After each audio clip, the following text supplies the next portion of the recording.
os cientistas naturais têm os seus modelos.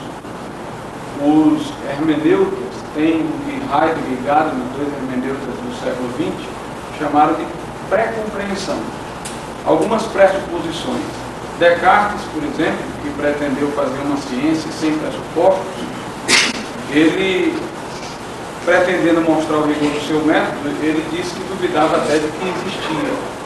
Mas o seu princípio básico, pelo qual ele concluía que existia, trazia uma pressuposição. Ele disse, eu penso, logo existe. Quer dizer, ele trouxe a pressuposição do que pensava. Por mais que ele dissesse que tinha concluído racionalmente que existia, ele teve por intuitivo o fato de que pensava. Aliás, alguém poderia muito bem questionar até o fato de pensar. No livro Mundo de Sofia, de Jostein Gaarder, ele fala, inclusive, de um diálogo entre um adolescente e um senhor sobre se eles realmente estavam ali pensando ou não. E questionavam até se eles não eram apenas um sonho na cabeça de alguém, se eles não eram figuras da imaginação de alguma pessoa. Então Descartes não colocou em questão o fato de que pensava, ele pressupôs que pensava.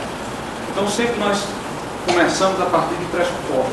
Karl Popper foi um grande epistemólogo, no seu livro Verdade e Conjectura, ele disse que na ciência nada é verificado ou comprovado, que a ciência nunca comprovou nada, apenas a ciência tem hipóteses não falseadas.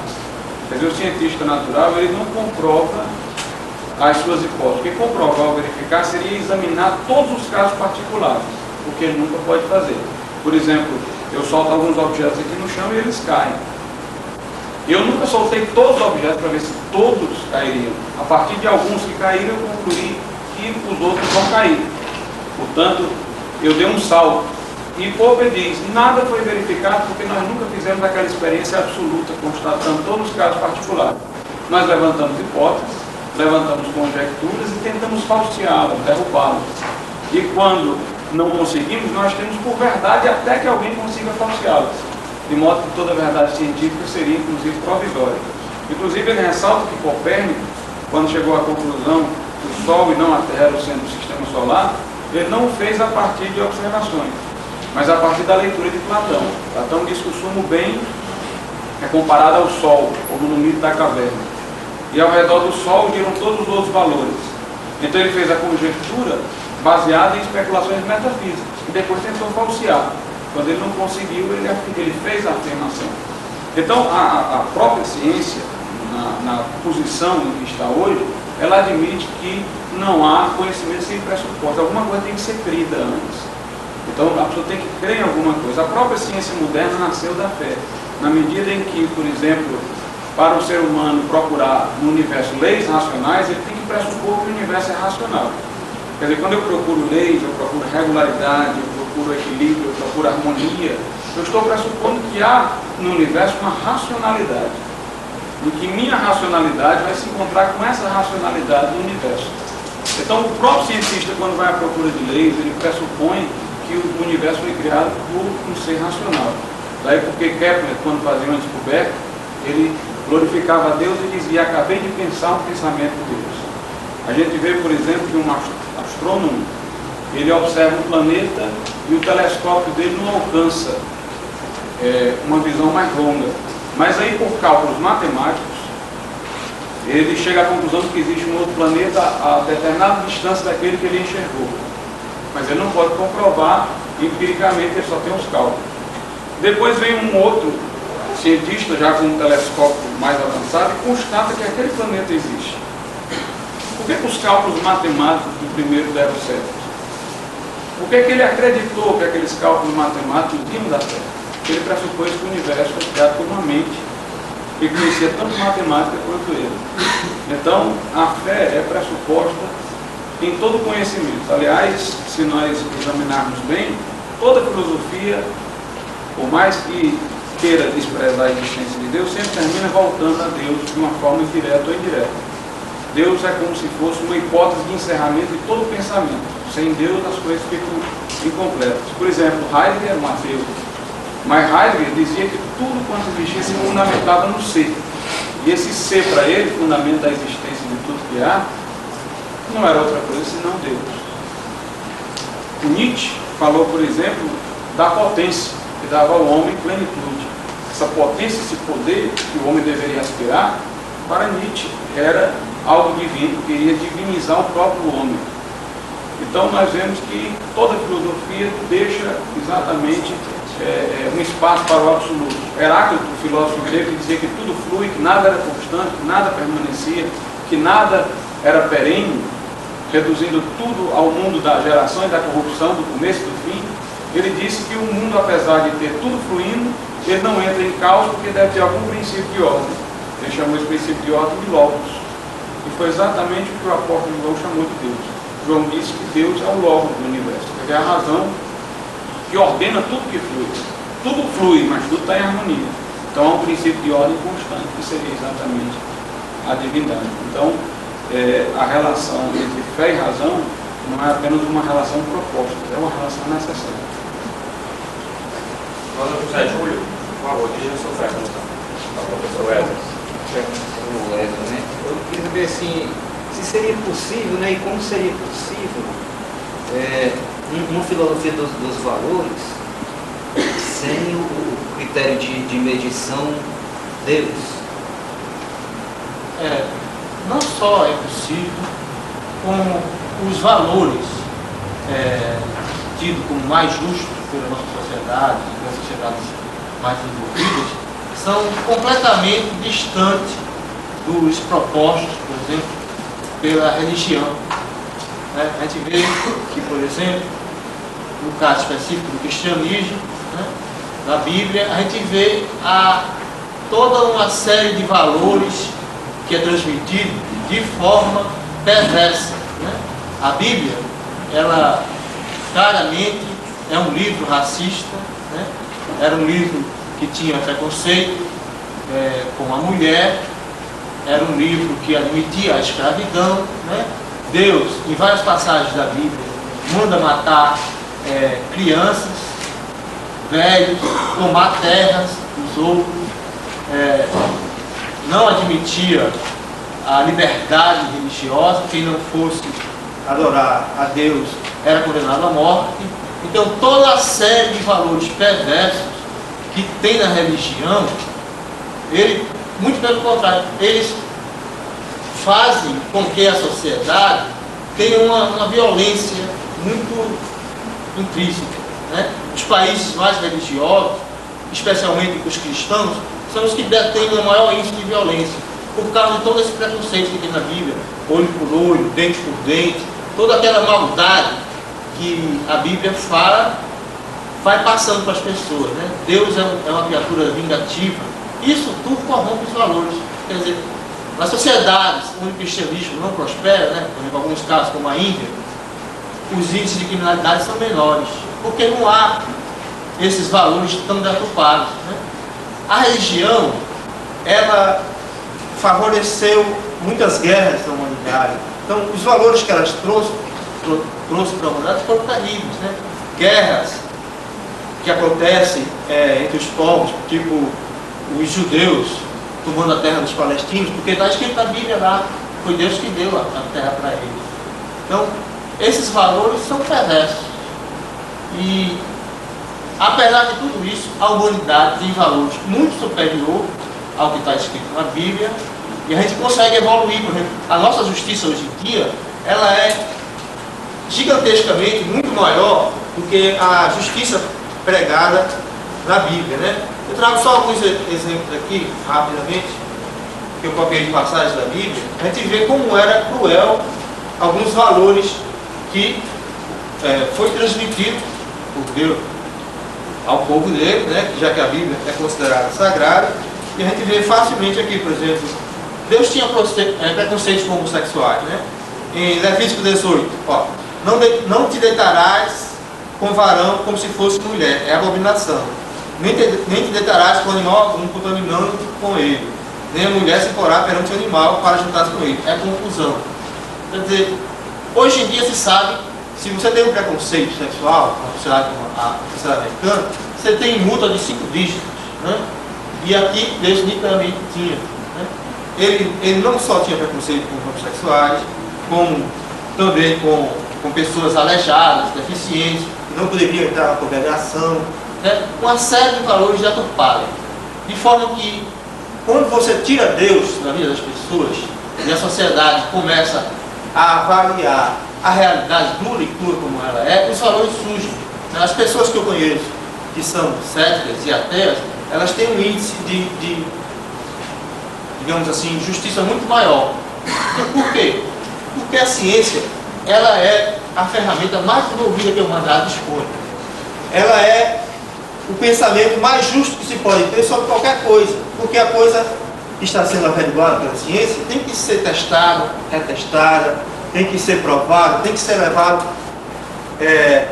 teste para tentar refutar aquelas ideias, né? Como o nosso colega falou, teste de falseabilidade, para ver se falha ou não falha.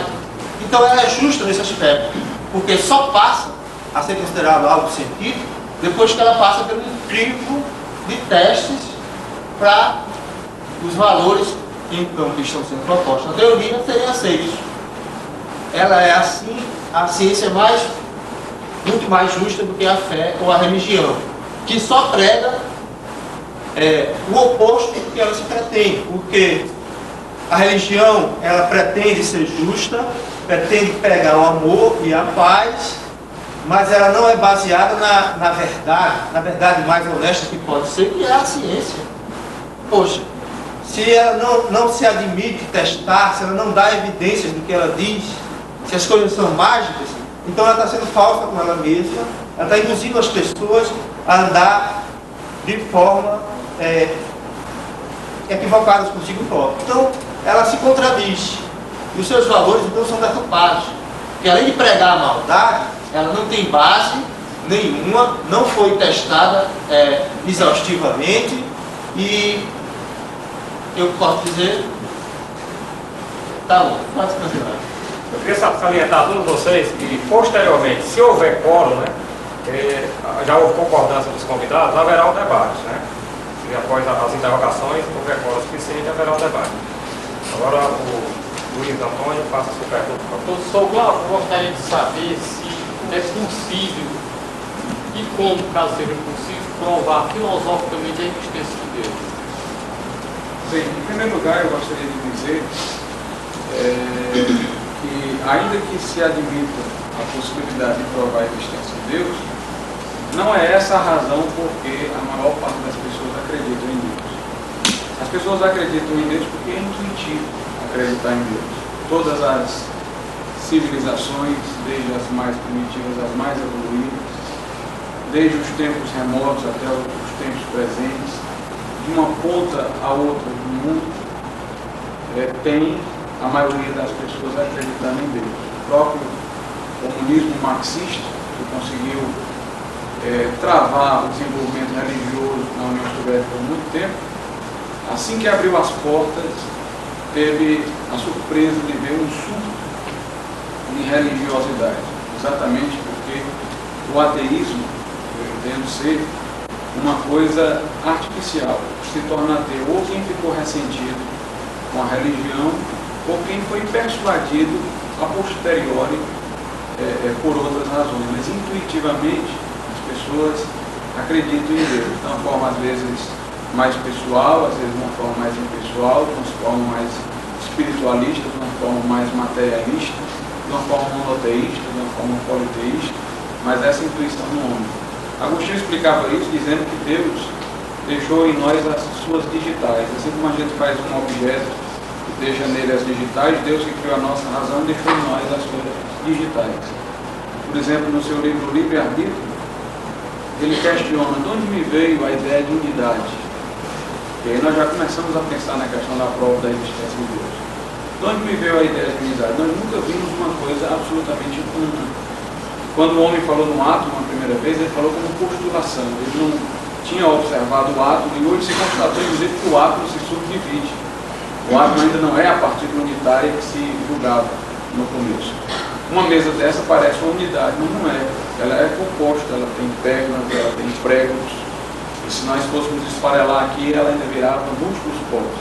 Uma unidade absoluta, uma unidade não composta, uma unidade simples, nunca foi por nós observada, mas nós temos essa ideia da unidade simples. E, aliás, é com ela que a gente começa a trabalhar a matemática. É do 1 que vem o 2, o 3, o 4. E Agostinho dizia exatamente isso, que essa ideia da unidade simples nos veio de Deus. Porque Deus é uma unidade simples. Ele não é um ser composto e não tem partes. Se ele fosse composto e tivesse partes, então ele poderia ser dividido. Ele poderia ser dividido e seria concomitantemente destruído. Mas a sua eternidade decorre do fato de ele não ter partes para serem separadas. Deus é eterno. Exatamente porque se fosse composto antes dele existiriam suas partes. Mas ele é eterno porque não tem partes que existam antes dele. A trindade, a tripessoalidade de Deus, nada tem a ver com suas partes. Porque é a questão de pessoa, mas não de partes. Entre a sua bondade, essas virtudes não se dividem em Deus como se divide no ser humano. Daí porque quando a gente vai para a criação, o que é um em Deus vai se tornando múltiplo, mas aquele tudo é uma unidade perfeita. Então Agostinho diz, do fato de eu ter sido criado por Deus, de ter as digitais divinas, eu concebi o mundo. Então isso me faz saber que há uma ideia divina em todo homem. Mas nós poderíamos ainda observar o que Descartes disse. Descartes disse assim, tudo que a gente pensa a partir de coisas que já viu. Por exemplo, eu posso imaginar um leão com asas, porque eu já vi um leão e eu já vi um pássaro com asas. Então eu combino as ideias na minha mente. Mas tente imaginar um ser cujas partes você nunca viu em canto algum. Você não consegue. Por quê? Porque a nossa mente ela organiza ideias que vêm a ela pelos sentidos. Eu posso criar muita coisa, mas a partir daquilo que eu vi e que minha mente aprendeu. Então os sentidos captam as coisas e minha mente é capaz de fazer combinações. Mas um Deus onipotente, onipresente e onisciente, ele não tem paradigma referencial em tanto algum. Um espírito que está em todo lugar e está tão absolutamente num ponto como está em todo o universo, que é infinitamente poderoso, não se vê em canto nenhum. Então, Descartes conclui que essa ideia nos veio de Deus. Uma vez eu estava falando sobre isso na sala de aula, e dizendo que o absoluto é uma ideia que nos é intrínseca.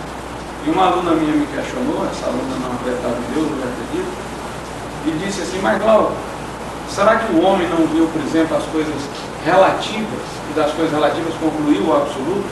Por exemplo, ele viu coisas com fim e imaginou uma coisa sem fim. Ele imaginou um ser, ele viu um ser de poder limitado e imaginou, por exclusão, um ser de poder ilimitado. Eu disse para ela o seguinte, que o absoluto é necessário, o relativo não. Prova disso é que nós somos capazes de imaginar um mundo sem relativos. Seria um mundo em que tudo é absoluto, não existiria relativo nesse mundo. Mas nós somos incapazes de imaginar um mundo sem absoluto. Se eu disser que tudo é absoluto, ele está lá. Se eu disser que algumas coisas são absolutas e outras relativas, o absoluto está lá. E se eu disser que tudo é relativo, tem uma absoluta, que tudo é relativo. Então não há mundo imaginável onde o absoluto não esteja presente. Então o absoluto é uma ideia necessária. A relatividade é uma ideia contingente. E pela história da humanidade, viu-se que as primeiras civilizações acreditavam que tudo era absoluto. Posteriormente, é que a ideia do relativo tudo. Chefes. Professor Esdras, o mundo, ele, com o passar do tempo, esperava-se, né? Acho que o grupo, principalmente dos céticos, esperava que com o passar do tempo as pessoas iriam crer menos em Deus. Está acontecendo o contrário. A partir que o tempo vai passando, as pessoas buscam mais a Deus. Está acontecendo o inverso. Como é que o senhor se sente assim? Você não acha que está nadando contra a maré, não? Bom, eu gostaria de discordar um pouco da sua ideia, porque o mundo está ficando mais religioso, né? Primeiro porque você teria que provar um pouco de dados, de estatísticas, certo? Eu nunca vi nada a respeito em relação a provar esse argumento.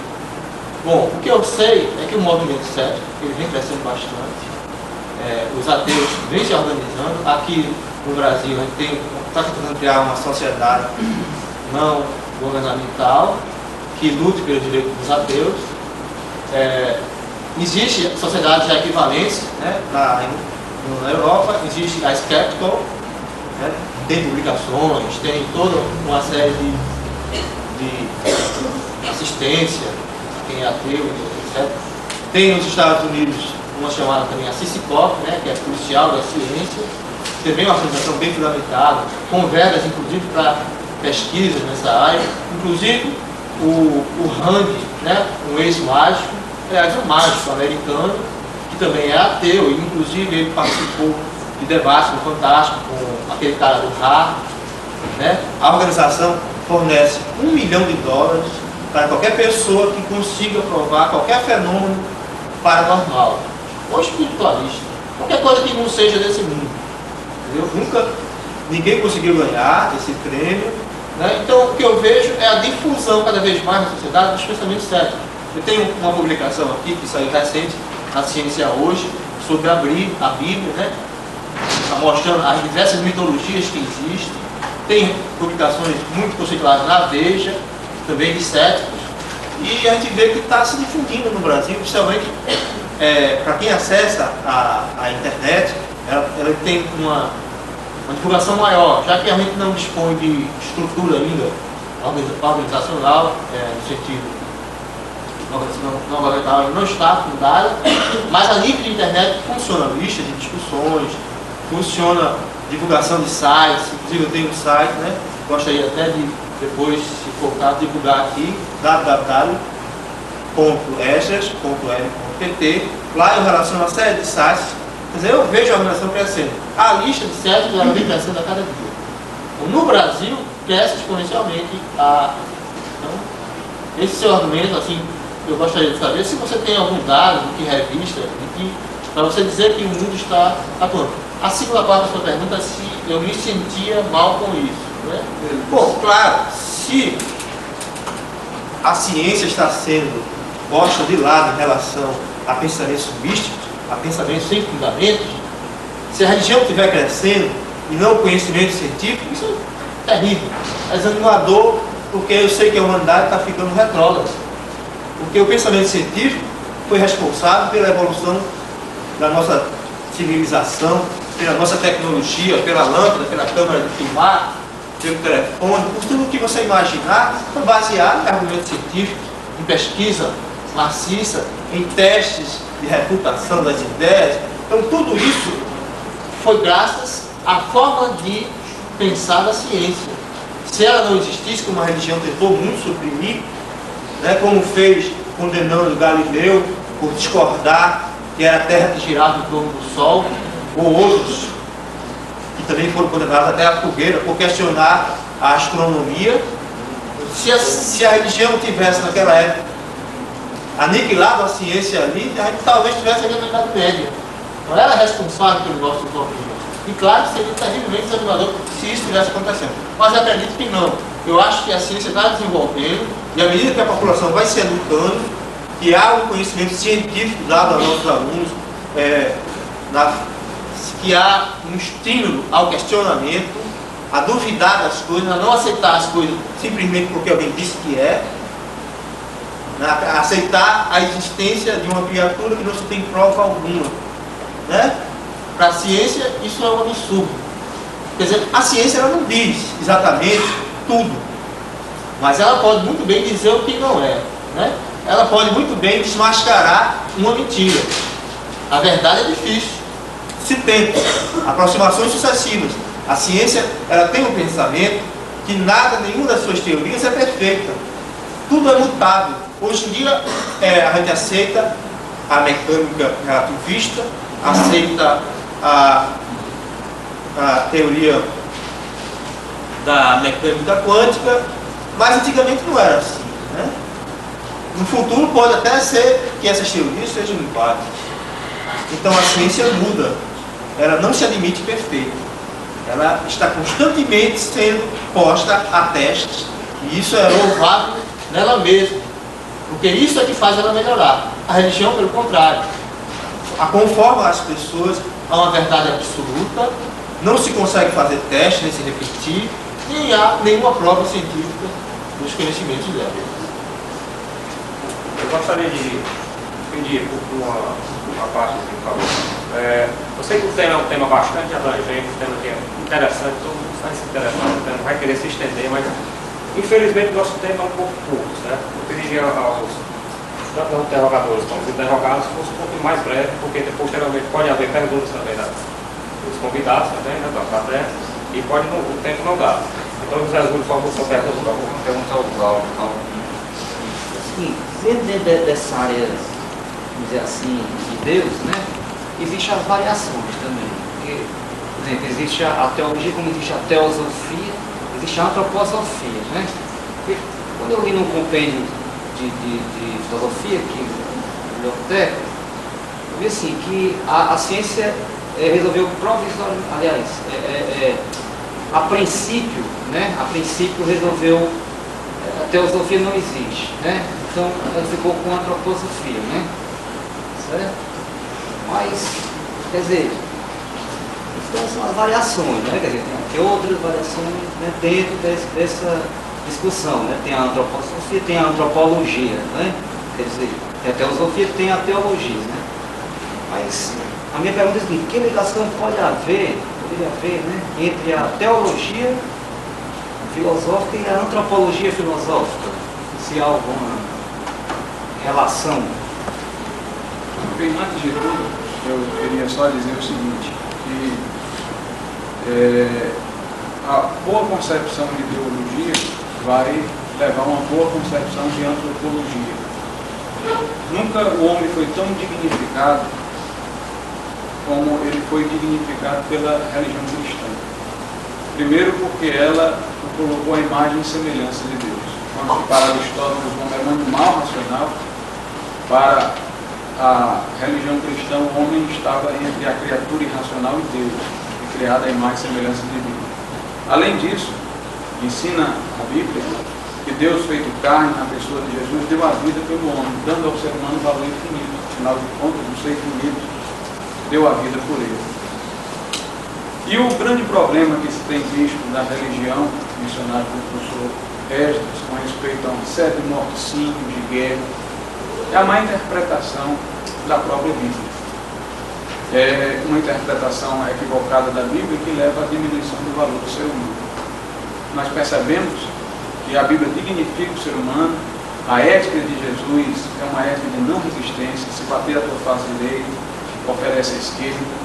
O que os cristãos aqui e acolá estão fazendo, deixando de fazer, não desmerece o ensino cristão, porque o ensino cristão é o ensino de Cristo. O referencial do cristão é Cristo, nosso modelo é Cristo. Se alguém quer alguma coisa empírica, olhe para Jesus Cristo, que ele esteve entre nós.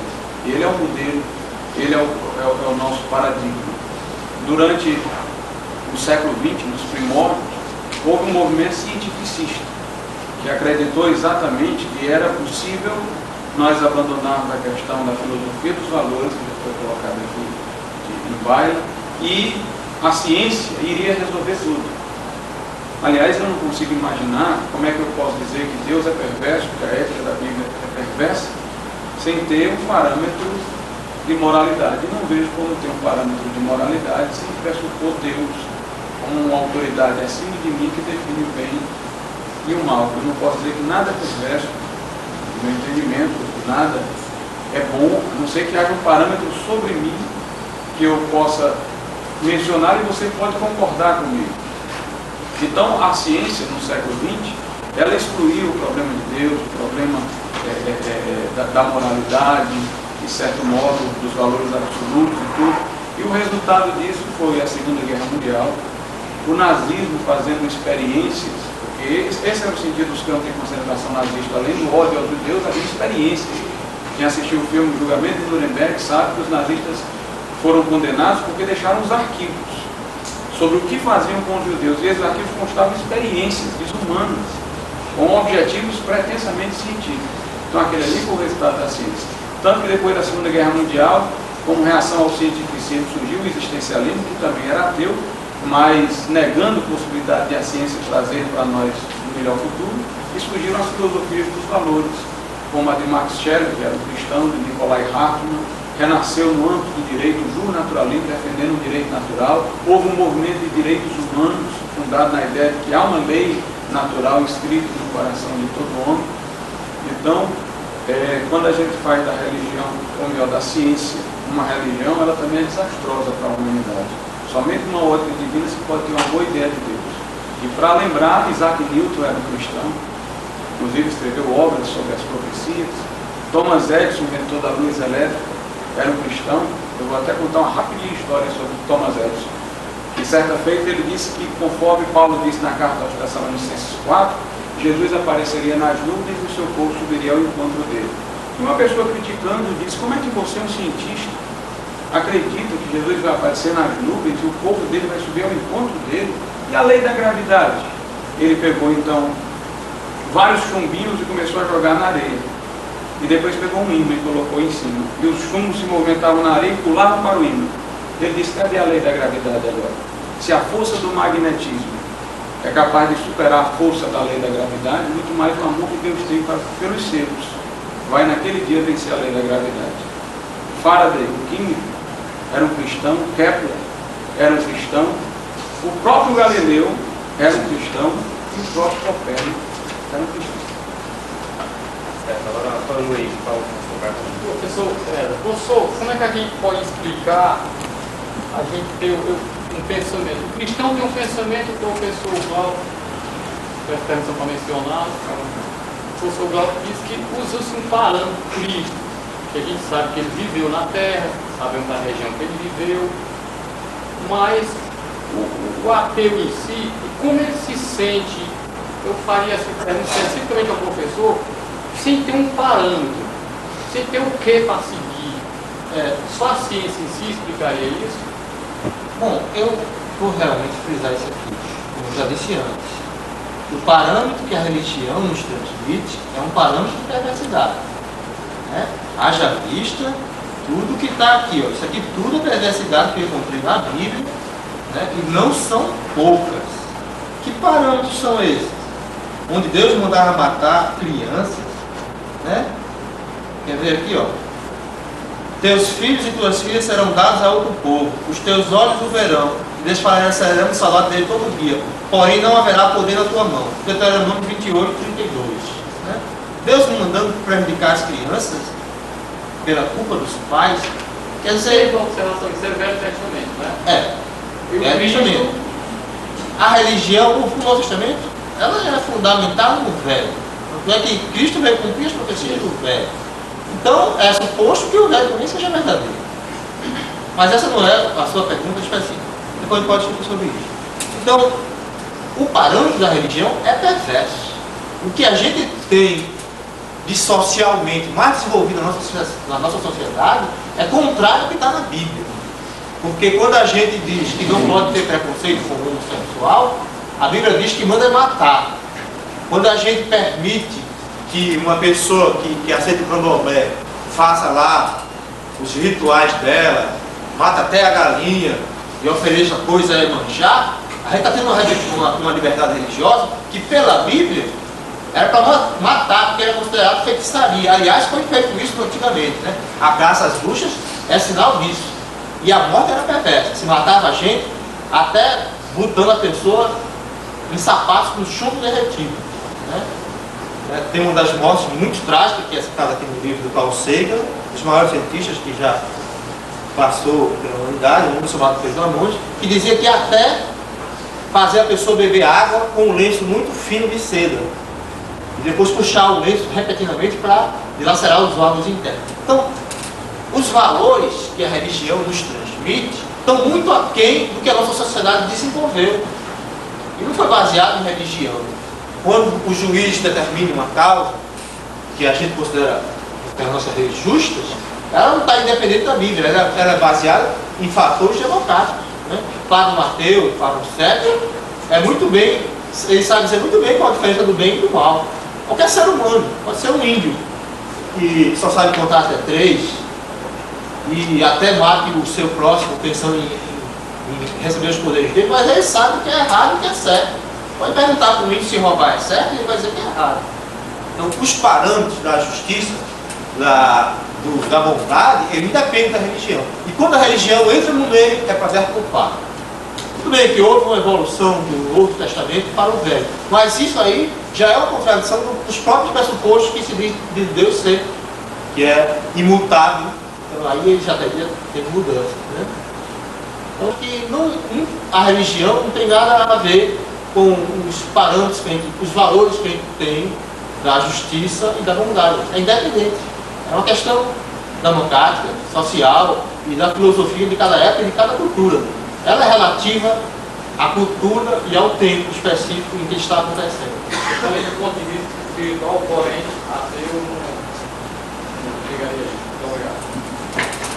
Eu gostaria de saber se alguém da plateia gostaria de formular uma pergunta para os convidados, ou até para os dois. Só complementando o que o meu colega ali falou, professor, eu entendi que ele tinha perguntado outra coisa. Quando nós que acreditamos em Deus, temos uma função muito grande de Deus, quando a gente tem um problema, é aí que a gente sempre recorre. Quem é ateu? Vocês tiram forças de onde para superar as dificuldades humanas? Você, claro, falou que todo mundo sabe discernir o que é o certo e o errado. Mas a força para resolver realmente, de onde vocês tiram? De onde sai esse resgate para poder vocês conseguirem passar pelos momentos difíceis?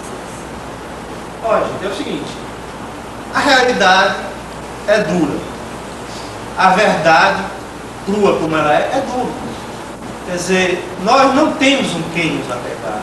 Nós não pressupomos que após a morte terá um protetor, ou teremos uma segunda vida, ou a nossa inteligência de alguma forma subsiste. Nós não pressupomos esses fatos. Não há nenhum poder extranatural que nos apoie. Então, o ser humano, o ateu em si, ele sabe da dureza da realidade. A vida é dura, porque não faz muito sentido viver. Nesse aspecto, por quê? Porque nada do que você faça vai durar para sempre. No final, se a ciência estiver certa, tudo vai ser destruído num crush bang, né? Para quem não sabe, o crush bang é o inverso do Big Bang. A grande explosão seria uma grande inclusão. Então tudo vai se perder.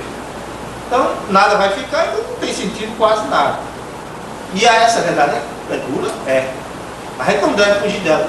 O ateu, ele se sente muito feliz por isso. Porque é melhor saber a verdade e viver conforme o que se crê, do que se aceitar uma ilusão de vida e ter uma vida baseada em premissas falsas. Então a gente não tem nada em que se apegar, não. Somos nós por nós mesmos e a ciência por todos. Então a gente que vai pegar ajuda é na amizade, é no amor, é na família. Esse tipo de valores tem também. O ateu não pode ser visto como aquele cara que come criancinhas, papa figo. Não é. Somos pessoas normais, que temos o senso de justiça, que amamos e que temos objetivos de vida. Apesar da vida em si não ter muito significado nesse aspecto a longo prazo, mas ninguém quer morrer, né? O próprio descobrimento da vida, para mim, é uma grande, assim, digamos, motivo de vida. É descobrir, aprender e evoluir. Mas não há nada específico, ninguém se apega a nada. Né? Eu já vi muitos religiosos, na hora da desgraça, ficar implorando, suplicando por Deus e em pranto. Até mesmo perguntando por que aquela desgraça acontece com ele. Coisa que não aconteceria pelo menos comigo. Eu tenho uma naturalidade em aceitar alguns fatos. E eu me baseio apenas na ciência e nos amigos. Eu queria fazer por dois, mas tem muitos aspectos aqui. Uma coisa que chamou a atenção é a sua forma de falar, em primeiro, citando a Bíblia. E, na minha ideia, você está falando mais especificamente da religião cristã. Está baseada nisso. Na católica, até mais especificamente. Você trouxe exemplos de pessoas que melhoraram sua forma de agir e tudo mais. E durante muito tempo da nossa formação, nós fomos induzidos a pensar em Deus de fora para dentro. Minha pergunta é, será que essas pessoas que melhoraram os seus valores, não é porque elas passaram a ver Deus de dentro para fora, mesmo sem usar a denominação de Deus, esse Deus da religião, esse velho barbudo, com um raio na mão pronto para atirar na gente? Elas não fizeram, não foi o inverso, elas tiraram Deus de fora e colocaram Deus de dentro para fora. Você está querendo dizer que os ateus, os céticos, os cientistas estão tendo essa visão? É isso que você quer dizer? Não, a minha pergunta é se eles não mudaram a sua forma de ver esse princípio absoluto, esse princípio básico. Não quero dizer um Deus velho de barro. Não. Falando de Deus, um princípio ético. Um princípio essa história do Deus pessoal, pregado pela religião, né? Evidentemente, uma pessoa não passa a ser ateu do dia para a noite, né? Como você mesmo disse, há uma lavagem cerebral gigantesca sobre nós. Também havia sobre nossos pais, que viviam numa sociedade ainda menos culta e com menos chance de questionar as coisas. E aí, por fim, tinham que aceitar aquilo e vivem em função daquilo, e nos transmite desde pequenininho essa lavagem cerebral, que Deus está em todo canto, que está vendo tudo, que vai recompensar com o céu ou castigar com o inferno. Para se libertar desses sistemas de valores é difícil. E uma pessoa, antes de se tornar, não sei se eu estou realmente respondendo essa pergunta, antes de se tornar propriamente ateu, ele primeiro passa a aceitar a ciência aos poucos, né? O meu caso, por exemplo, fui criado, né, como você já percebeu, eu cito muito a Bíblia porque eu li muito a Bíblia, fui criado como uma pessoa evangélica, desde nascença, né? Vivia na igreja várias vezes por dia, fazia pregações, ia em favelas, eu li a Bíblia de trás para frente, frente para trás, e tive todo esse sistema. Não foi fácil do dia para a noite que eu me tornei um ateu. Primeiro comecei a estudar ciência, né? A gente vê na escola, no segundo grau, as teorias de Darwin, da evolução das espécies, o Big Bang, e essas coisas foram abrindo aos poucos minha mente, né? Não há necessidade de botar Deus na história, né? A gente sabe muito bem que para a ciência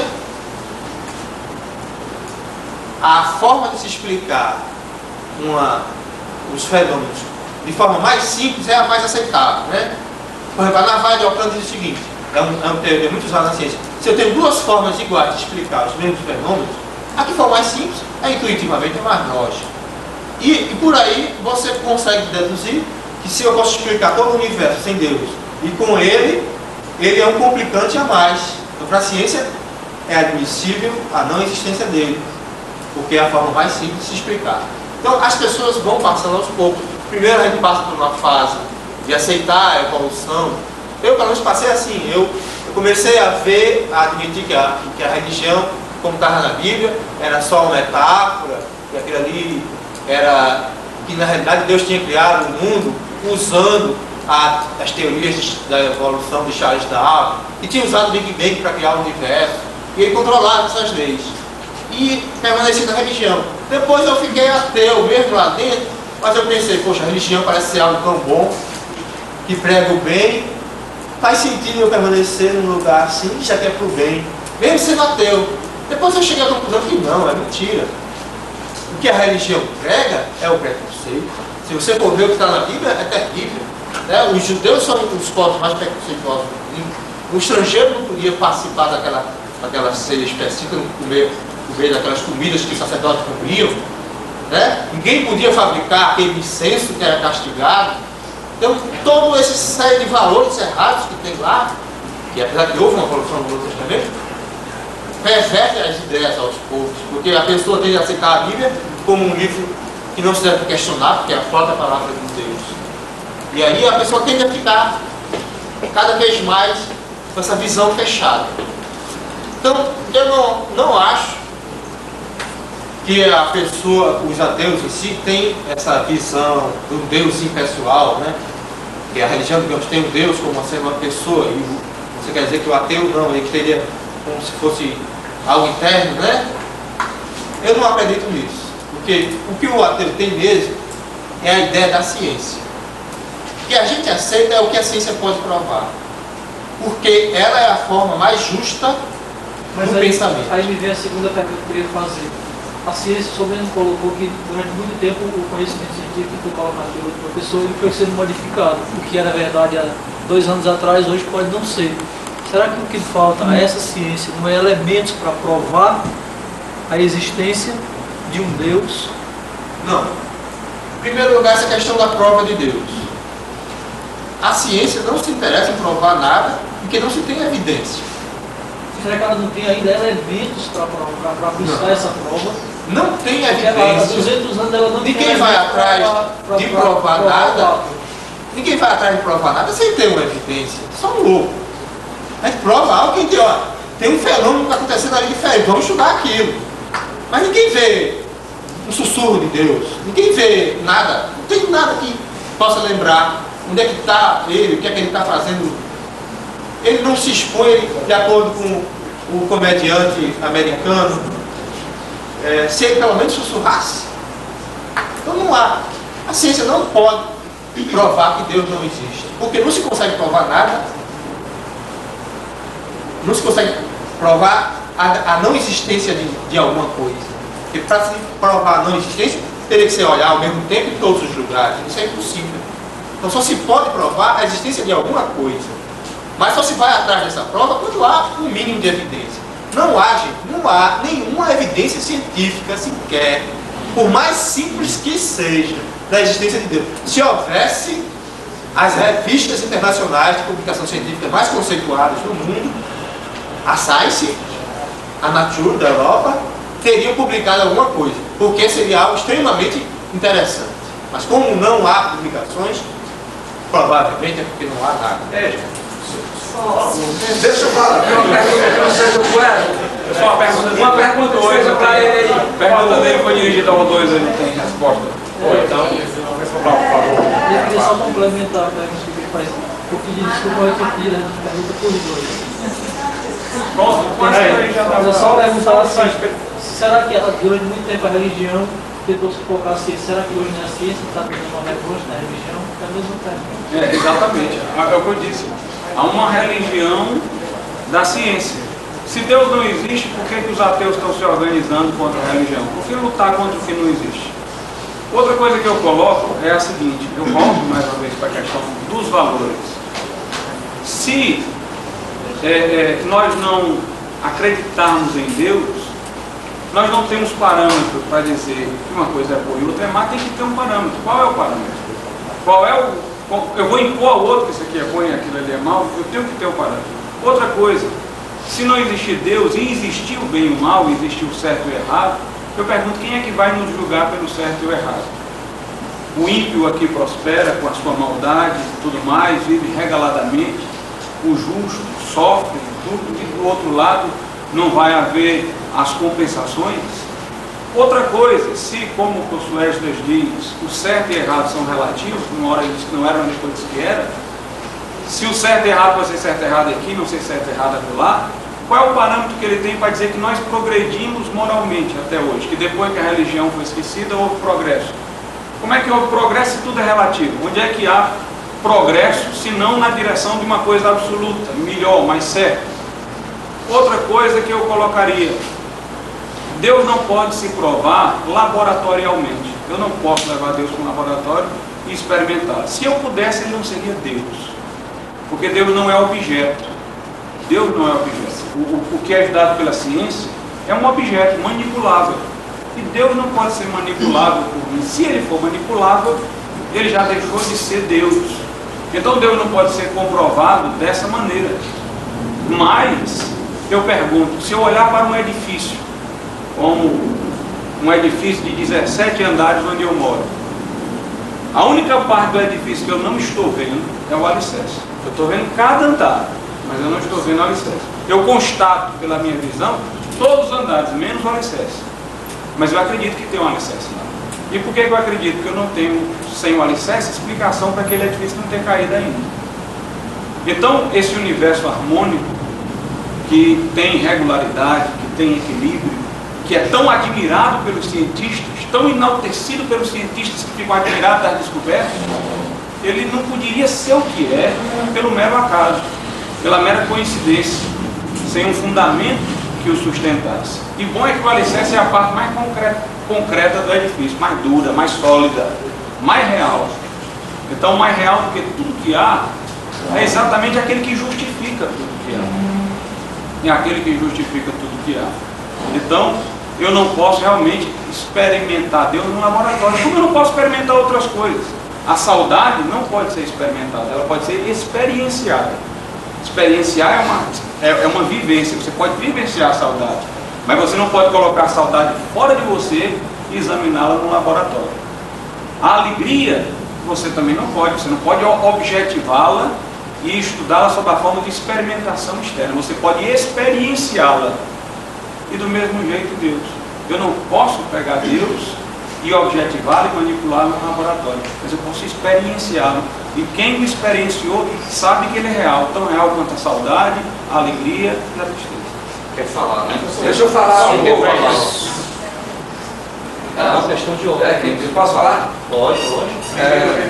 Eu vim com o Ezra, eu sou colega dele. Você é padre? Não, só professor de Direito. Aí eu quero só dar um depoimento que eu não sou exatamente como Ezra. Inclusive eu acho até eu estou até admirado de estar acontecendo isso aqui, porque eu acho que essa questão, ateísmo ou não, eu acho que é até meio irrelevante essa coisa de você dizer que o pessoal está querendo afirmar o ateísmo, né? Não me considero ateu não, talvez seja o pessoal chama de agnóstico no dicionário. Agora, então, depois eu dou o meu depoimento, mas do que tu falaste tem umas coisas esquisitas. Tu associaste ciência com nazismo, achei um exagero ali. Citou um monte de cientistas religiosos do século XIX para trás, e realmente eles eram. Porque a perspectiva que eu tenho, eu sou da ciência, sou professor de física. O que a gente percebe é que os meus amigos não estão nem interessados nessas questões. Eu estou aqui mais por amizade. Eu estou aqui por amizade. Exato. Aí eu estou querendo dizer que se você for lendo bastante para tentar compreender o que é o mundo, né, que é o que me interessa, o que é a realidade, a gente percebe que Deus está... Ninguém nem prega mais ateísmo. Eu até acho esquisito essas coisas do Esdras, eles botam aí umas coisas malvadas na Bíblia. Ele me deu uns textos, eu não li, e Esdras eu não sei nem se vou ler mesmo, viu? Aí, o que me preocupa mesmo é o que essa moça falou, né? As pessoas, hoje modernamente, se você for pegar os grandes cientistas, a maioria, eles, como o Weinberg, que tem Sonhos de uma Teoria Final, um livro que todo mundo deveria ler, está em português, Gell-Mann, que tem o Quark e o Jaguar, eles acham até esquisito essa briga, eles não querem nem muito esse papo não, eles estão atrás da realidade, né? Aí, agora voltando para o que você fala aqui, você começou falando de Deus como uma razão, não sei o que, isso aí todo mundo concorda, né? Agora a questão é esse Deus histórico, esse Deus que cuida do homem, né? Esse Deus que essa moça se socorre dele, né? Que você diz que os seres humanos têm ele como uma intuição dentro de si. Ninguém nega isso, claro. Agora isso pode ser, sei lá, uma propriedade do ser humano, que é mais um animal especialíssimo que surgiu na natureza, né? Isso eu acho que é a perspectiva que hoje em dia a gente tem mais dentro do ambiente, acho que até não só científico, mais educado. Tanto é que você perceber, a minha filha adora ir à igreja, meus pais são muito religiosos, minha mulher tem maior simpatia pelo espiritismo, todo mundo conhece que é moda hoje em dia, ser espírito, mas eu nem me incomodo muito por enquanto. A minha esposa já está velha, minha menina, eu acho que isso vai sair na urina, esse desejo de Deus, quer dizer, ela precisa, assim como ela gosta do Papai Noel, porque faz bem a vida dela, uma coisa só porque faz bem a sua vida não quer dizer que ela é verdadeira, não quer dizer que ela é real. Quer dizer, essa coisa da moça, de quem você socorre, eu estou interessado nisso, isso é coisa de criança, você se socorrer. Quer dizer, eu estou interessado na realidade. Você diz, temos a intuição de Deus, então ele existe. Quer dizer, ser uma coisa que é subjetiva. Eu estou em busca da realidade, entendendo? Você deve compreender de que eu estou atrás. Não estou querendo nem pregar para você ser ateu, não estou nem ligando para ninguém, se você vai ser religioso, se não vai. Às vezes eu me preocupo um pouco com a minha filha, porque eu acho que vai ser um pouco infantil se ela crescer adulta, trocando realidade por desejo. Você desejar uma coisa e porque você deseja aquilo é real, só porque te faz bem. Como diz meu cunhado, que é psicólogo de Vanderlei, quero nem saber se o meu floral de bar ou se a minha psicologia, minha técnica, não sei o que, tem um monte de técnica psicoterapêutica, né? Se é real ou se não, isso aí faz bem ao meu paciente. Eu digo, vocês estão atrás de se sentir bem, vocês não estão atrás de verdade? Quer dizer, inclusive tem um povo que diz assim, não, tanto faz um Deus ou outro, mas tem várias religiões com teologias diversas, né? Diferentes mesmo. Alguém deve estar errado nessa história. Então, se eu te perguntaria, para não ficar só parecendo depoimento, me preocupa muito quando tu dá a entender que parece que só tem senso do que é bem ou mal se tiver Deus. Eu não me sinto, não defendo nada a Deus e não entendo. O meu parâmetro é a vida boa, a vida plena. Mas você inclusive que ser feliz não é o que deve guiar a nossa vida. Olha, o parâmetro, se você quiser saber mesmo, é a busca da verdade, a busca da realidade, a busca de a verdade é o seguinte, essa daí o próprio Jesus fugiu dessa pergunta, né? Ele foi lavar, nessa hora que perguntaram lá em João, uma coisa que eu aprendi, que ele dessa pergunta ele também fugiu, ficou calado. Aí o cara, ele disse eu sou a verdade, aí o Pilatos, né, disse, e o que é a verdade? Aí ele Não falou nada. Tá Para não aumentar a condenação do homem que ele sabia. Não, ele não falou nada. Ele disse, eu sou a verdade, e o que é a verdade? Aí ele mudou de assunto. Ele não disse nada. Ele não disse nada. Ele não disse nem que era verdade. E eu não estou interessado nisso também não. Porque é só uma coisa que está no livro. Olha, eu estou querendo dizer, não interessado na realidade. Eu não estou querendo que você transforme o que é real pelo seu desejo. Transforme isso. Então a pergunta é o seguinte, tu achas o parâmetro, o comportamento que a gente deve ter é o comportamento que preserve a vida, que faça a vida ser plena. E a vida mais plena é uma vida que você procura descobrir a realidade, com coragem. E o que é a realidade? Realidade é tudo que você experimenta na vida. Isso é que é realidade. Mal que eu experimento na vida. É real também. É real. Eu estou querendo dizer, então deixa eu te contar o que parece bem claro. Você quer fundamentar a vida em bem e mal. Bem e mal, isso são propriedades de uma parte da natureza. Uma parte da natureza chamada dos seres humanos tem como propriedade dela o bem e o mal. Se o ser humano houvesse uma colisão agora aqui, papocasse a terra, destruiu tudo aqui, o mundo continuava existindo com as suas leis, com a sua realidade. Você não crê nesse mundo objetivo? Essa ideia de achar que o fundamento é coisas espirituais, coisas que são puramente propriedades humanas. Tem outro. Não, isso é você, isso é o que a minha filha faz. Papai, eu quero um mundo que seja um mundo para mim. Isso é infantil. Agora eu concordo. Isso, eu tô querendo, a pergunta é o seguinte: você acha que a gente desejar que o mundo seja feito para nós, que tudo indica que não é, isso é justificativa para que a gente creia, para que a gente tenha essa certeza que Deus existe? É isso. Por favor, mais uma pergunta, só que nós vamos iniciar o debate, o professor Paiano vai intermediar o debate e já está presente no local. A pergunta é, o desejo de que isso seja o fundamento da realidade, transforma isso em realidade, só o desejo?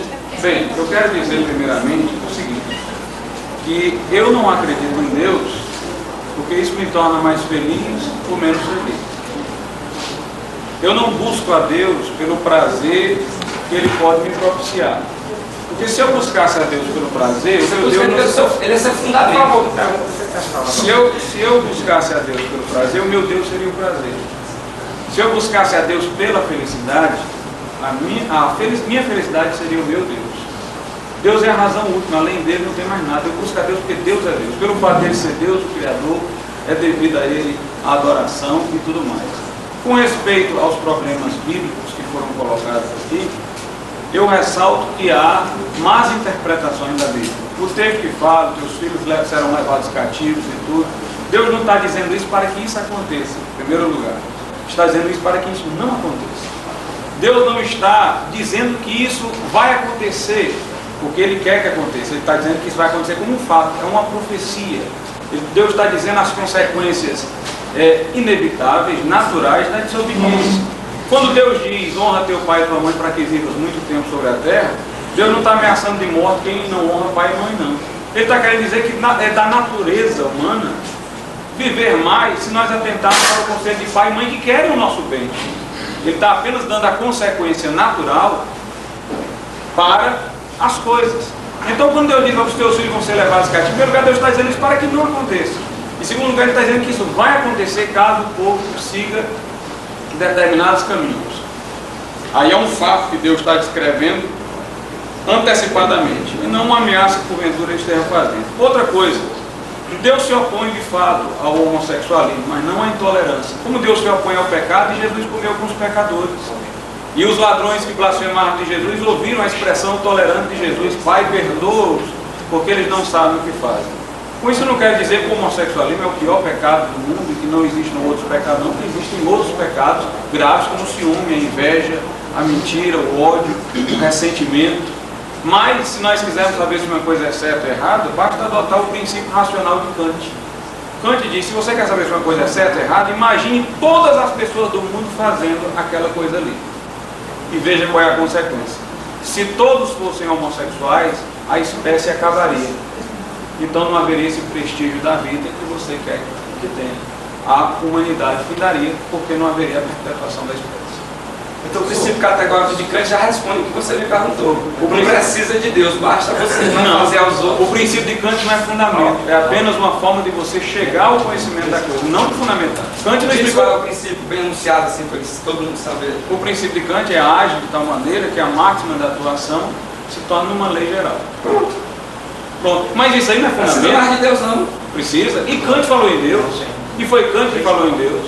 Kant acreditava em Deus, no juízo e tudo mais. Kant está dizendo apenas como saber qual é a ação certa e qual é errada. Mas ele está dizendo por que o certo é certo, porque o errado é Diga isso para errado. suas filhas, para seus filhos, todo mundo se resolve. E você fazer dos seus atos Pois é, mas você lê Por isso você não mata, por isso você não rouba. Pois é, mas Kant acreditava em Deus, toda a teoria de Kant é teísta. Claro, Newton, todo mundo era ateísta. Só uma parte. Estou bem acompanhado. O professor Palhano está aqui, ele vai intermediar o debate, vai haver o debate agora, vai ter mais oportunidade para ser discutido o assunto, que é a nossa parte didática em si. Já terminou, já está se transformando num debate já. E o debate vai acontecer a partir de agora com o professor Palhano, certo? E nossa parte já está terminada, que Deus abençoe vocês todos. Graças a Deus.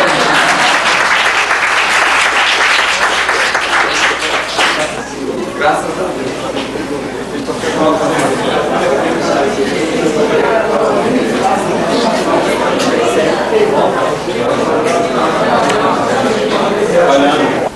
E fui convidado pelo Jefferson para tentar fazer uma moderação do debate, apesar de que eu acho que esteja extremamente moderado já o debate pelo próprio gerenciamento democrático da turma. Vi aqui algumas manifestações, algumas posições, e a gente vai tentar conversar um pouco sobre, agora dando mais espaço para os debatedores, no caso o Glauco e o Esdras, não é isso? Para que eles possam expor uma linha específica de raciocínio.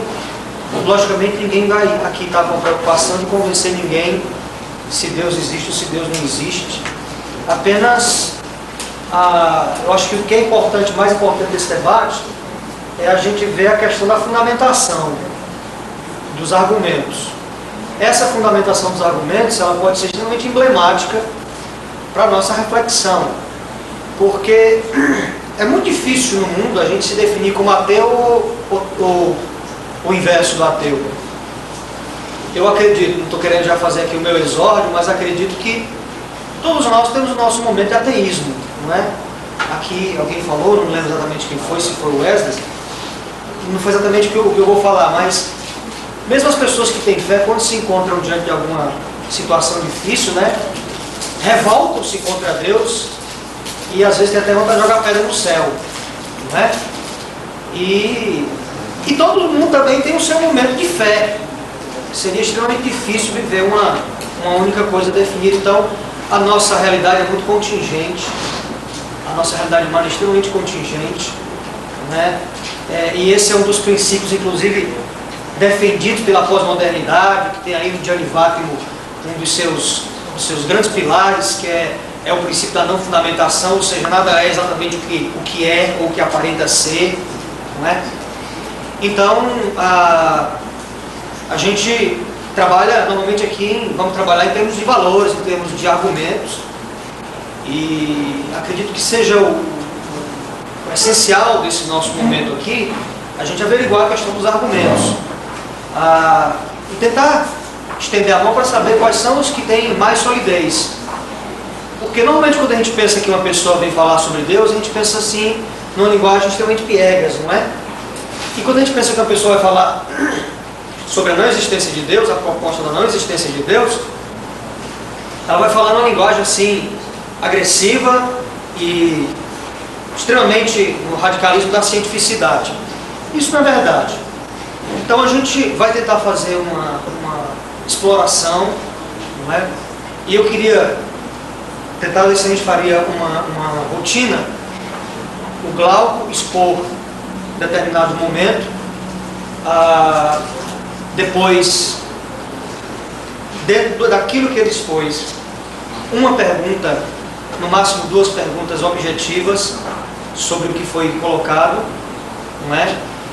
Em seguida, uma contra-argumentação do outro lado, no caso Esdras, e depois aí se inverte. O Esdras fala, vocês perguntam, eu conto a argumentação do Glauco, para a gente tentar sair daqui pelo menos um pouco mais crescidos na nossa condição de existência. Tu queria falar? Só uma perguntinha, para a gente voltar para alguns parâmetros. Porque é o seguinte, todas as argumentações, tanto do Hélio como do outro professor, foram feitas baseadas em depoimentos das coisas escritas pelo próprio homem. Né? E eu acho que foge um pouco disso, porque a fé é uma coisa que você tem ou não tem. Tudo que ele justificou do professor, tal filósofo, tal antropólogo, tal cientista, tal isso, querendo justificar a fé através de coisas feitas pelo homem. Que aí foge muito do que ele disse, que Deus é uma coisa única e inseparável, tá entendendo? E ele usa o homem para justificar. Aí eu estou fora. Né? E o Wesley, ele quer justificar a não existência de Deus dizendo, usando a fé. Ele tem fé que não acredita em Deus. Eu acho que exatamente o problema é esse. Estão usando o homem para justificar uma coisa divina, uma fé, uma coisa que seria. Olha isso. Aí qual seria então a sua proposta? Nossa, a minha proposta, rapaz, é difícil. A gente chama Deus. Aqui não tem futuro essa conversa. Mas a proposta dele é que não tem futuro essa conversa. Ter uma fé e acreditar e, sabe? Porque se a gente colocar o homem para justificar alguma coisa, a gente vai ficar, como ele disse, qual é o mais fácil quando você tem duas teorias? O certo é você ir pelo mais simples. O lance do Big Bang ele falou. Eu acho bem mais simples dizer que foi Deus. Vou tentar justificar pela física, como o nosso amigo veio aí, que é o nosso professor de física. Física, 4 milhões de anos, não sei o que. Não, tô dizendo. Eu estou dizendo é que esse tipo de discussão aí está ficando cada dia mais irrelevante historicamente. Na verdade é isso. Pelo menos com a educação das pessoas, do jeito que o Ezra falou. Eu noto quando as pessoas ficam mais educadas, essa briga fica cada vez mais irrelevante. A gente está quase que além do ateísmo já, não sei nem que diabo é isso. É isso que eu falo com ele. A fé não é uma coisa que tem que ser discutida baseada usando os argumentos de homens, entendeu? Não sei se é isso que ele está querendo dizer, mas o meu pensamento é esse. Mas é porque se eu usar o meu argumento, ele é humano também. E eu não sou solitário na humanidade. Eu conheço o pensamento de outros, seria injustamente participar com eles. Citar um argumento que eu aprendi de outro, pelo menos que eu concluí depois de compreender o licença em mim, como sendo meu. Mas nós estamos aqui não apelando para a autoridade desses homens, mas para a razoabilidade do argumento que eles deixaram. Agora, a gente tem que entender que nós estamos nesse processo da modernidade, onde existe uma supervalorização do indivíduo enquanto tal, com os seus problemas, com as suas neuroses, e por conta disso, o surgimento de novas ciências, ele é uma realidade exatamente pela demanda dessa necessidade, dessa realidade pessoal. Nós perdemos algumas coisas pelas quais nós brigávamos pelo comunismo e pelo socialismo. O muro de Berlim acabou-se, a União Soviética acabou-se, não tivemos por que brigar. Brigávamos na Idade Média pela fé, pela razão, e aí aconteceu a queda da Bastilha, a Revolução Francesa, a Revolução Industrial depois, e aí passamos a não ter por que brigar. Né? Depois, no processo histórico, veio então a questão do comunismo ou não. Aí o discurso hoje do capitalismo, até chegamos a um ponto em que um sociólogo chamado Fukuyama disse que a história acabou, né? Disse que a história tinha acabado. Mas não acabou, a verdade é que não acabou, porque as mesmas neuroses que nós temos hoje, as mesmas tensões, embora o professor diga que nós estamos para além do ateísmo, mas as mesmas tensões, frustrações, neuroses, taras e manias que nós temos hoje, são as mesmas que aconteceram ao longo de toda a história da humanidade. Tá certo? Então, eu acredito que, embora muitas vezes pareça estúpido e cretino a gente se reunir para discutir sobre um tema como esse, mas ao mesmo tempo que tem o seu lado estúpido e cretino, ele tem um lado relevante. Porque, de alguma forma, a gente precisa se encontrar na vida. E para a gente se encontrar na vida, as propostas não podem ser apenas materiais. As propostas não podem ser apenas de ordem psicossocial, como acontece hoje, onde a gente procura resolver os nossos problemas com coisas materiais. Eu até me lembrei daquele texto, todo mundo deve conhecer aqui, o texto da Bíblia lá, que o diabo chegou para Jesus e mandou ele transformar a pedra em pão, né? E a gente está querendo transformar a pedra em pão, porque a gente está querendo se alimentar do pão, que não alimenta a alma.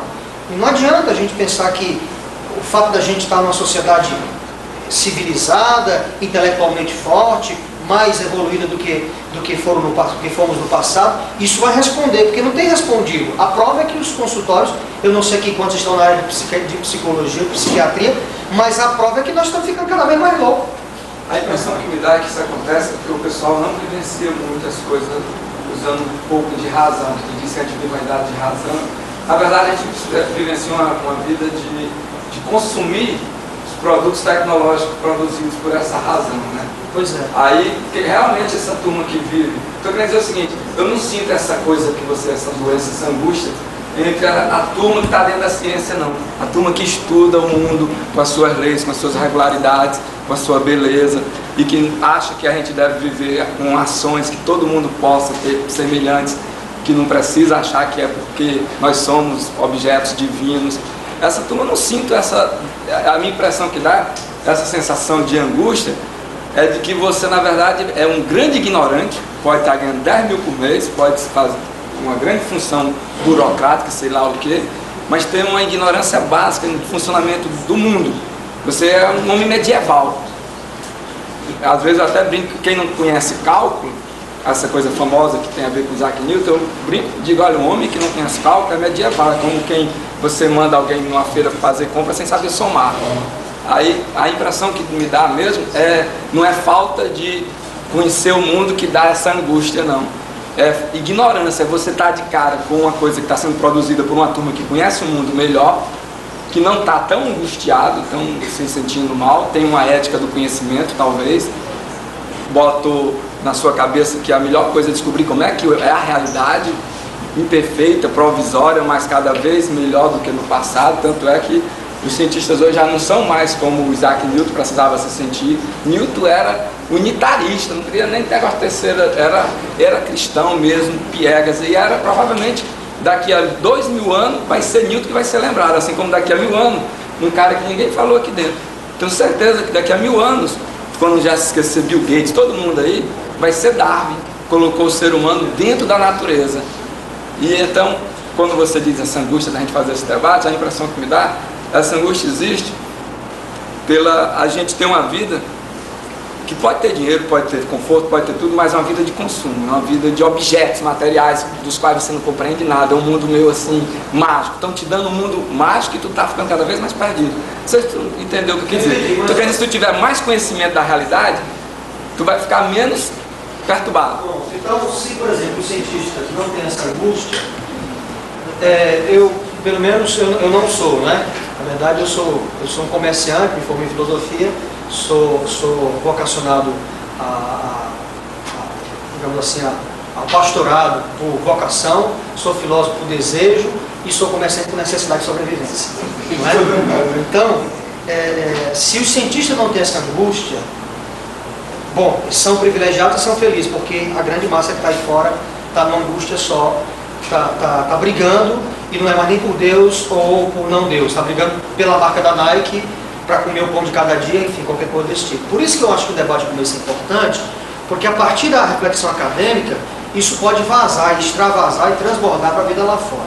Por isso que eu penso que um debate como esse, ele vai ter relevância quando o Glauco, o professor Glauco, que tem uma proposta, digamos assim, de ordem espiritual, ele disser para nós, e a gente puder arguí-lo, certamente ele vai ter argumentos, professor de hermenêutica da Universidade Federal, e é um exímio estudante da Bíblia, não é? Da religião, disser qual é a proposta desse Deus, dessa fé, para o homem moderno, para o homem atual, tá certo?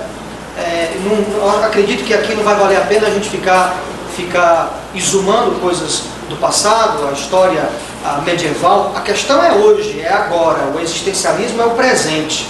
E a nossa crise, a nossa angústia é hoje. Com toda a nossa tecnologia que muitas vezes não consegue resolver o nosso problema mais simples. Problemas como problemas de sentimento, problemas de afirmação, problemas de amor, e não consegue resolver, não é? Aí a gente pensa que a indústria da droga resolve tudo isso. E aí a gente procura equilibrar as coisas, meio que juntando essas coisas que não são singulares. Então eu queria propor, até para a gente fazer um debate mais relevante, viu, Glauco?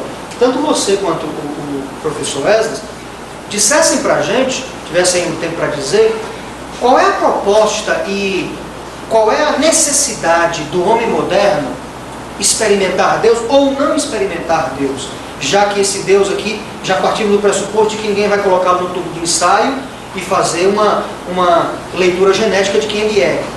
Porque a gente vai partir do pressuposto de que o menor não pode pressupor o maior, tá certo? Então, a gente podia ir por esse caminho, se vocês acham que é um caminho razoável. Qual é a necessidade, qual é a importância deste homem moderno, do homem do século XX, que rompemos o ano 2000 e a gente pensou que tudo ia se acabar e que ia acontecer uma série de coisas e não aconteceu nada, mas nós estamos ainda angustiados porque, a exceção do mundo acadêmico, como coloquei aqui o colega, mas estamos numa certa angústia porque tiramos uma série de fundamentos, não é? E volto a falar do Gianni Vattimo, que é um pensador italiano, vivo ainda hoje em Torino, que tira a fundamentação do mundo, onde nada é absoluto, né? Os imperativos, os absolutos são tirados. Então, como nada é absoluto, tudo é relativo, não é? Já resgatando, inclusive, lá do pensamento que não era o pensamento de Einstein, mas que foi, que acabou sendo, digamos assim, mal interpretado, não é? De que o relativismo científico e físico era um relativismo também ético, estético, moral. Então, vamos por esse caminho da questão do homem moderno, Glauco, depois o Esdras. Vou dar um tempo para vocês, Glauco. Eu acho que um tempo aí de 5 minutos está pouco? Está um tempo razoável, pessoal. Pois não. Só uma coisa, porque eu participei da equipe, né? Eu trabalho aqui. É só uma coisa, rapidamente. E o trabalho da gente, mais do que homem, isto é, que era Deus, né? Que era mais do que homem, então ele vai dizer que era Deus, né? Então aqui, falo dessa igreja aqui também, né? Rapidamente. Durante séculos, ela era a mais poderosa entidade da história da humanidade, controlando governos, terras, fortunas e povos em domínio absoluto. Quer dizer, o que fizeram com essa igreja, né? Ditando a educação a favor do pensamento e atividade dos cidadãos europeus. Então, quando Esdras, né, ele falou que na Índia, né, os índices de violência são menores, né? Quer dizer, ali já tem uma outra religião, né? Então, esse ano já eu vi assim, eu sou leitor de capa, né? A super interessante, né? Fazer assim, o budismo, né? Uma religião sem Deus, né? Então, a religiosidade é uma coisa, né? Quer dizer, acho que Deus, será que a religiosidade, né? Meu amor que Deus, é só isso, eu queria só deixar a pergunta. Tá certo.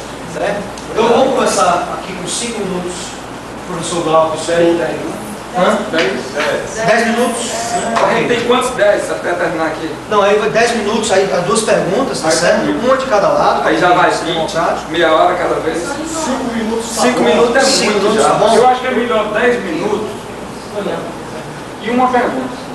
Você acha melhor? Pode ser? Concorda? 10 minutos é muito tempo. Eu não vai poder perguntar muito, não. Você quer que a gente se ponha sobre o tema que você propôs? Não, é porque o tema, na verdade, vai ser a questão... O que eu percebo é que a discussão de que se Deus existe e Deus não existe, não é o que está em pauta. É porque eu acho que até agora nós respondemos a pergunta específica. E muita coisa que eu fiz para formular aqui, nós não respondemos. Acho que nem eu e o Wesley. Nem foi aproveitar esse tempo para falar. O que eu acho é o seguinte, a gente já fez uma exposição durante algumas perguntas. O que eu estou vendo é muita gente querendo fazer pergunta e pouca interação com a gente.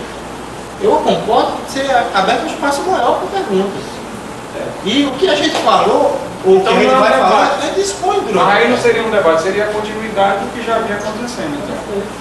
Ele chegou agora. Preferem as perguntas? Vocês acham que é melhor a pergunta? Explanação. Explanação e uma pergunta. Nós já tivemos muitas... aqui não ouvir as pessoas, os professores aqui que estão querendo explorar. Então, o professor Dal teve pouca oportunidade e nós queremos inclusive fazer pergunta a ele. Infelizmente nós não tivemos oportunidade. Então 10 minutos para ele explanar o que ele quiser, uma pergunta, depois explana, a gente vai ver a necessidade. No decorrer aqui do debate nós vamos ver a necessidade. Mas só 5 minutos para É porque houve muito tempo, muitas perguntas já. Então, tá certo. Bom, pessoal, como não chegamos a um conceito, então deixa eu arbitrar, tá certo? Em nenhum momento houve exposição, até agora só houve. Então vamos para a exposição, vamos ter uma exposição de 5 a 10 minutos, tá bom? Um mínimo de 5 e um máximo de 10 minutos. E depois a gente faz uma ou duas perguntas, dependendo de como a coisa vai se proceder. O professor Glauco. O que eu vou falar aqui, pessoal, não é nem assim uma digressão que eu tinha planejado, mas são apenas coisas que ficaram fragmentadas aqui ao longo do nosso diálogo, e eu gostaria de, a título de observação, fazer alusão a uma ou a outra, coisas que resultaram de uma pergunta ou de outra pergunta. Em primeiro lugar, eu gostaria de dizer que, do ponto de vista da filosofia, do ponto de vista da comunidade livre, nenhum assunto pode ser desprezado ou descartado, principalmente sob o pretexto de que seja antiquado ou ultrapassado. Há um livro titulado O Diálogo, que é um debate imaginário entre C.S. Lewis, Aldous Huxley e Kennedy. Os três morreram no mesmo dia, então a ficção é como se os três se encontrassem do outro lado para debater. E há um momento em que C.S. Lewis faz uma afirmação e Huxley volta atrás e diz: mas isso é da Idade Média. Isso aí não merece nem discussão, isso aí é uma coisa do período da Idade Média, isso aí claro que está errado, é da Idade Média. E C.S. Lewis diz assim: me diga uma coisa, se eu lhe apontasse uma proposição, estabelecesse uma proposição, e perguntasse a você se ela era certa ou errada, e você me dissesse, são 10 horas da manhã, o que você acharia que eu deveria pensar de você? Ele disse: você deveria pensar que eu estava louco. Como é que você, fazendo uma proposição, uma afirmação para dizer se está certo ou errado, eu lhe diria as horas? Ele disse: pois foi o que você acabou de fazer. Eu lhe fiz uma afirmação e você se recusou a enfrentá-la, dizendo que ela pertencia ao passado. Eu quis saber se ela era verdade ou mentira, não quis nenhuma informação sobre o calendário. Então, do ponto de vista da ampla discussão, da comunidade livre de comunicação proposta por Apple, por Habermas, nada pode deixar de ser questionado sob pena de exclusão das pessoas que formulam aquele argumento. Quer dizer, a exclusão de assuntos é a exclusão de pessoas que não se admite numa comunidade científica e filosófica. Em segundo lugar, eu gostaria de dizer o seguinte: se os cientistas são felizes e não têm as angústias que nós temos, é porque falta a eles amor. Porque o sofrimento se explica pelo amor. Quando a gente está perto de morrer, a gente sofre porque tem amor à vida. Quando o nosso filho é afligido por uma doença, a gente sofre porque a gente ama o nosso filho. Se não existisse amor, ninguém sofreria. Conta-se que uma mulher foi até um pastor e disse: eu queria nunca sofrer na minha vida. Aí o pastor disse: não peça isso a Deus, porque pedir a Deus isso seria pedir para se tornar um monstro, uma pessoa fria. Porque é a nossa empatia, é a própria percepção da dor dos outros, inclusive, que nos faz sofrer. Então, se um cientista realmente não sofre, ele confirma a minha tese. Se ele é um cientista desses que é cientificista, porque eu não sou contra a ciência, eu sou contra o cientificismo, que faz dos cientistas sacerdotes da ciência uma religião. A ciência, no seu lugar, é uma bênção. A ciência, querendo ser religião, é um demônio. Então, se a ciência torna os homens felizes desse modo, é porque torna os homens indiferentes à dor e ao sofrimento da humanidade. Mas eu quero dizer com isso que o verdadeiro cientista se porta assim. Pelo contrário, o verdadeiro cientista é alguém que é aflito pelo problema da humanidade, alguém que, sofrendo, procura melhorá-la. Como diz Kierkegaard, como diz a Bíblia em Eclesiastes, o aumento do conhecimento é o aumento do sofrimento. Em terceiro lugar, eu gostaria de dizer que eu não acredito pessoalmente na teoria de Charles Darwin sobre a evolução. Mas antes de tudo, eu queria dizer que ela não é uma teoria científica. O método científico exige experimentação de situações particulares para se fazer a indução de uma lei geral.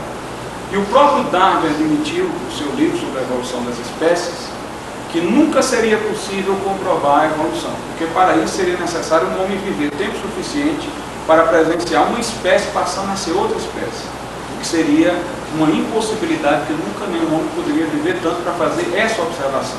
Então ela não é uma lei científica, ela é uma teoria científica, cujos efeitos práticos foram danosos, porque tanto o nazismo, como o fascismo, como o comunismo se apoiavam numa teoria evolucionista, porque eram materialistas e tinham essa visão de seleção. Inclusive na Alemanha nazista havia essa visão de seleção de espécie, baseada em Darwin. Esses são os efeitos práticos dessa teoria. Darwin diz que as mutações levaram as espécies a melhorarem, mas nenhuma mutação artificialmente feita em laboratório contribuiu para a melhoria da espécie. Darwin dizia que a evolução era dos seres menos complexos para os mais complexos. Desse modo, o vírus teria existido antes do homem, porque é menos complexo o homem depois. Mas o vírus é parasita.